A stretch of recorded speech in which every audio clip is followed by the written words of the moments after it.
Bookbox e Livro Aberto têm apoio cultural da Underline Publishing.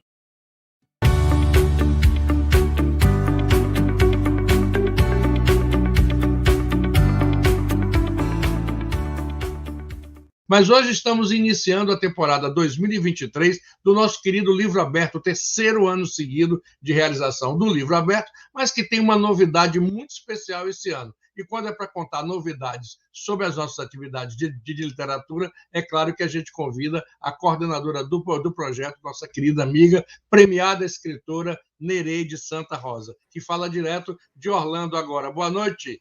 Muito feliz de retomar o nosso programa com grandes novidades. Então, eu achei interessante colocarmos para esta temporada de 2023, discutirmos nomes importantes da literatura brasileira, nomes consagrados.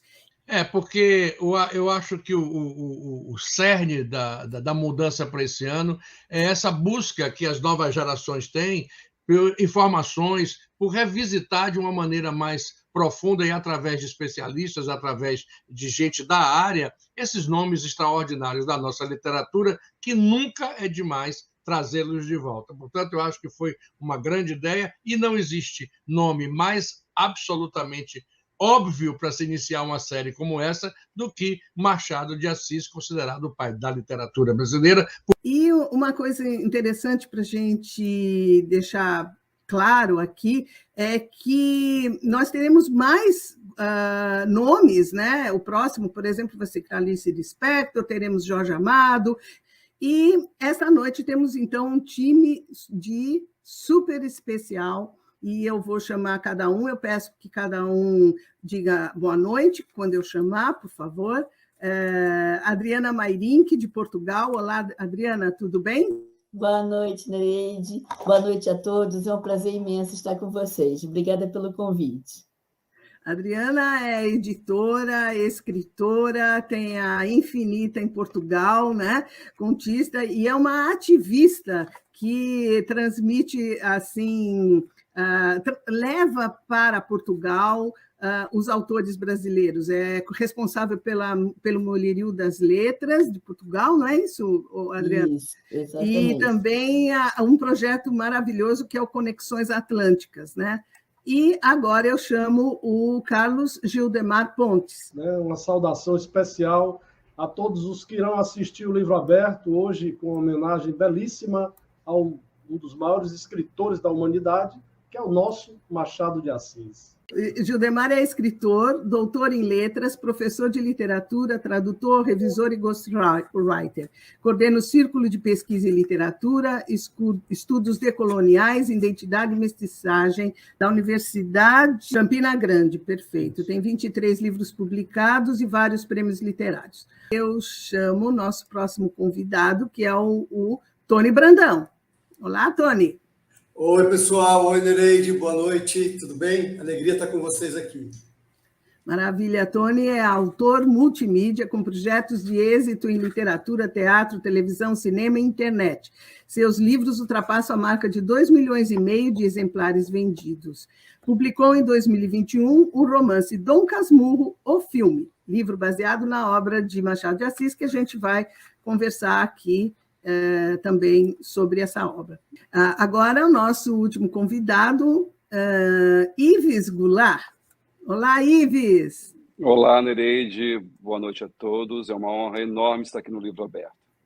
A honra é nossa, Ives. Muito obrigado por ter aceito o nosso convite, diretamente de Nova York. Ives, que é ator, produtor e cineasta brasileiro. Iniciou sua carreira artística em 95 como ator nos palcos paranaenses.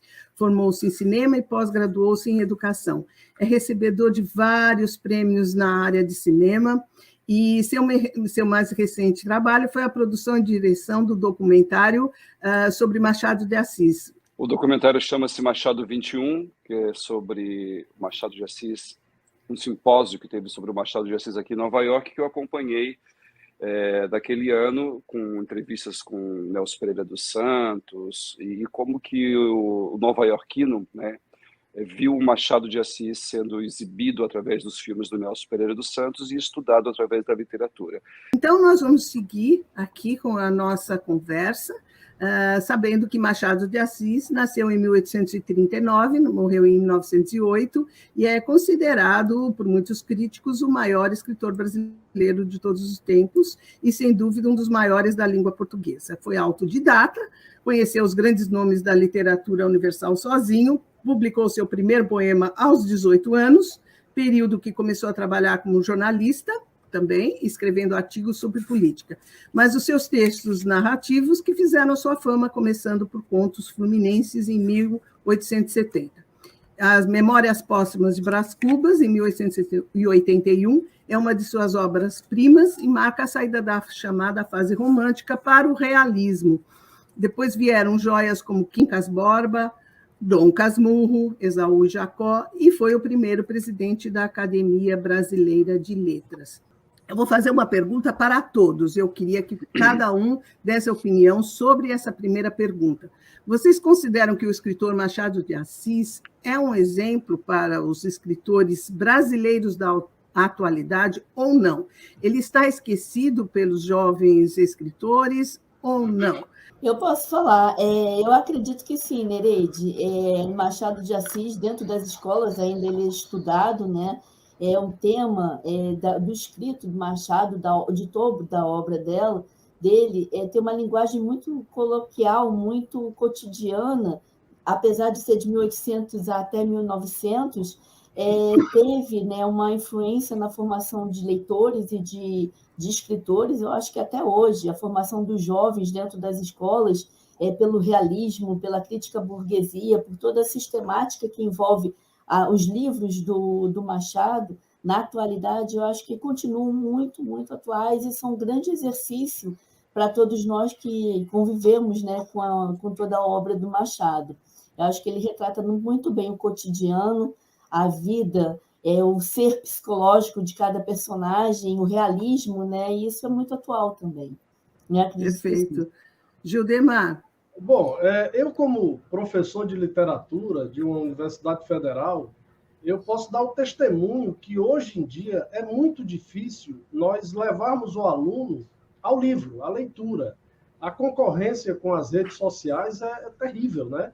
E aí os alunos ficam muito envolvidos, o tipo de leitura hoje, o foco é outro, e aí quando você começa a discutir literatura, você tem que situar a literatura dentro de um processo histórico de afirmação de uma identidade, e só assim você pode conseguir trazer o aluno para dentro da literatura, para dentro do livro. E aí são inúmeros escritores que chamam a atenção nesse processo, né, de identificação da literatura com o processo histórico. E Machado de Assis é um dos pilares da literatura nacional. Então, a partir de toda uma contextualização, é que você leva o aluno à leitura literária de um modo geral e depois aos grandes escritores. Então, Machado não é simplesmente acatado no primeiro momento em que você chega falando em Dom Casmurro, Quincas Borba, ou nos contos maravilhosos, né, que ele produziu. Mas você tem que fazer com que o aluno compreenda que há todo um processo histórico-cultural em torno da obra de Machado de Assis. Então, não é fácil, é muito difícil hoje em dia, né? Com certeza.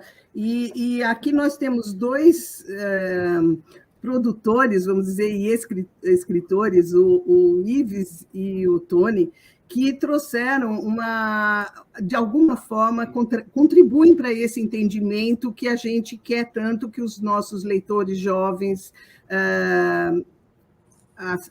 tenham, que reflitam e que conheçam a obra de Machado pela sua importância, pelo seu estilo, pela sua forma de abordar a vida cotidiana, como a Adriana falou, né? E antes de a gente entrar na pergunta seguinte, eu queria assistir o trailer do Centenário Machado de Assis do Ives, do filme do Ives Machado 2021.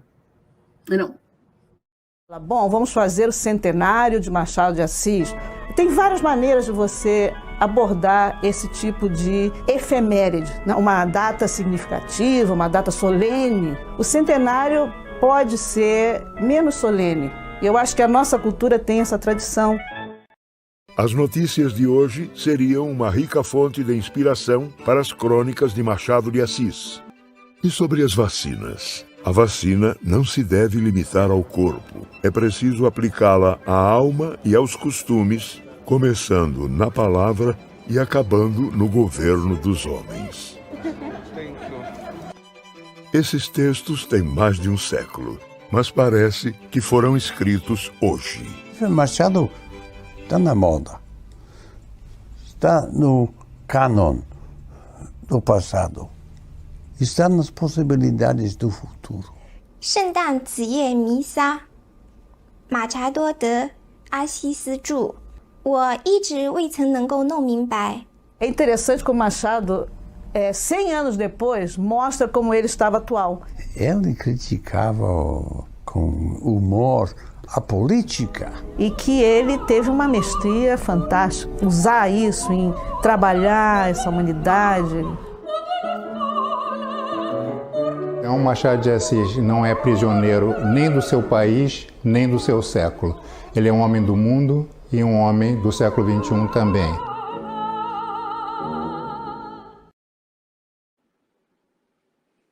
É isso aí. Opa, gente, lindo, vocês têm que assistir esse filme que é fantástico.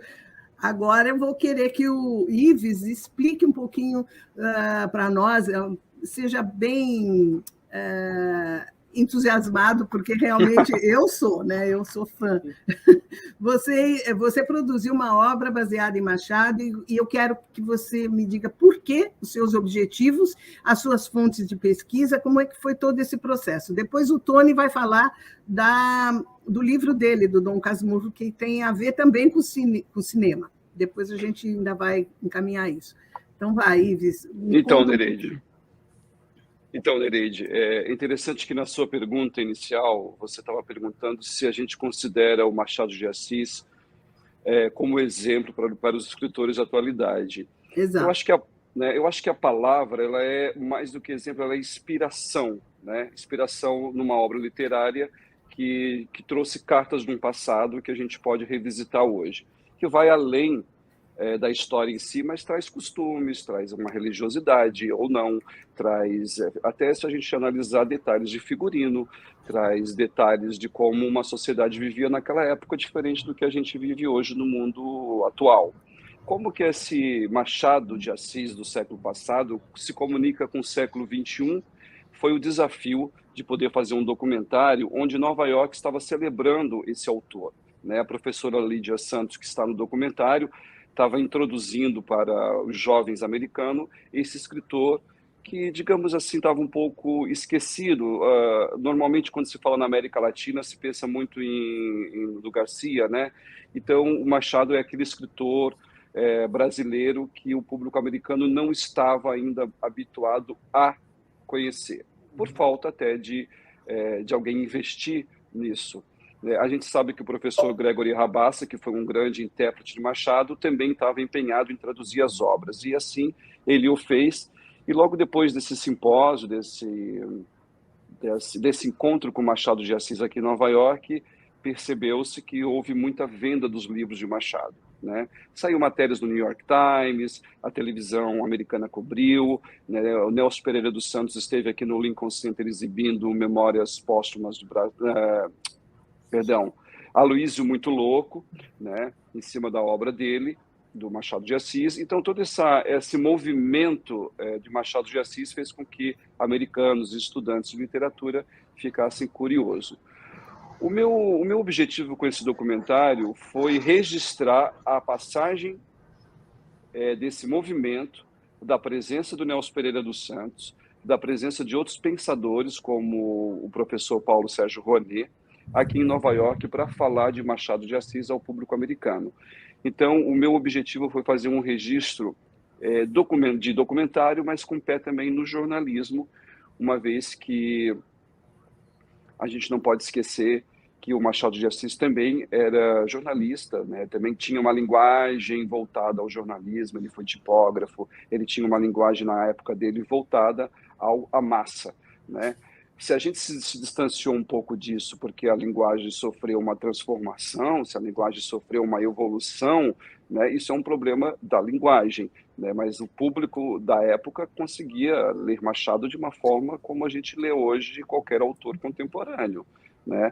E esse Machado de Assis objetivo, que tem uma linguagem direta, eu também quis trazer para o documentário através de uma linguagem jornalística, objetiva, cortes rápidos, que chegasse ao coração daquele que fosse ver o documentário de uma maneira objetiva. E eu acho que a gente foi muito feliz com isso. Nós acabamos de receber essa semana um prêmio em Londres com esse filme, e não tínhamos pretensão nenhuma em receber prêmios, a gente faz o filme pelo exercício também de aprender, né? Quando a gente vai fazer uma obra, um trabalho como esse, a gente também se põe na humildade do aprendizado, né? Ali eu aprendi a enxergar e ver o Machado de Assis de vários ângulos que daí então só na literatura eu não tive oportunidade antes quando eu era jovem, quando li Dom Casmurro e outras obras. Perfeito. É isso mesmo. A gente tem... e a linguagem cinematográfica também traz esse interesse para os leitores, para quem assiste, porque entende de uma outra forma, pode complementar informações, sai do livro, né, como um instrumento de discussão. Ô, Gildemar, você acha que contribui, então, um filme para os seus alunos, por exemplo, Gildemar? Eu iria pedir exatamente uma parte para poder comentar sobre o que o Yves Goulart falou, porque eu assisti um seminário com a Raquel de Queiroz, ainda, né, no auge, ela estava já no final de vida, mas ela estava no auge da sua produção literária, e porque também as suas obras estavam sendo adaptadas para o cinema e para a televisão.